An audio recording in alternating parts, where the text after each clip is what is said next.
Welcome to the Depth Dive. You guys sent in some awesome ideas, and today we're diving into a topic that's so relevant. It's all about those connections, the ones that go beyond romance. We're calling it connections beyond romance. How cool is that?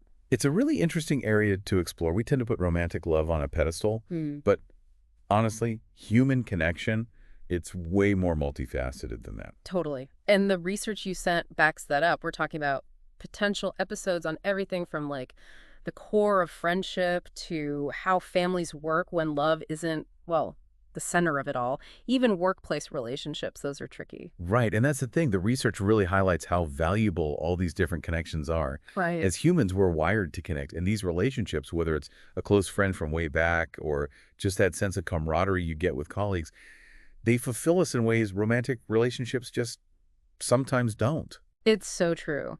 And speaking of colleagues, the source material dives deep into workplace relationships, which I think is so key because I don't know about you, but I've definitely walked that tightrope of trying to set boundaries without seeming standoffish. It's tough. Oh, absolutely. Yeah. Respect and healthy boundaries, those are crucial in any relationship. But the workplace, yeah, it throws in a whole other layer of complexity because you've got professional roles, office politics sometimes.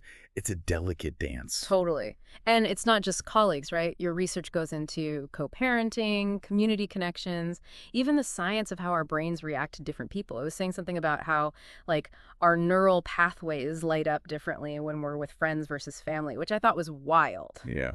It's fascinating stuff, and it's a bit of a simplification, but there's truth to it.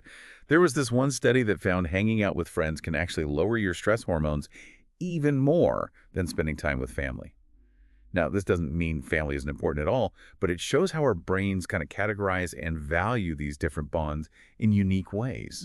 That is so interesting. And I bet some of our listeners are like, okay, but how does this actually apply to like my Tuesday afternoon? Well, Which is a fair question. We've got all these types of connections, but what about actually nurturing them? Any practical advice from your research? that's where these potential episodes get really juicy practical tips. Like for co-parenting, the research is big on open communication, which seems obvious, but it's more than that.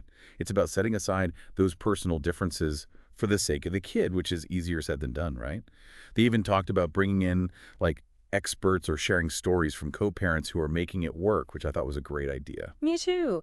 Real stories are so powerful because these relationships, let's be honest, they can be messy.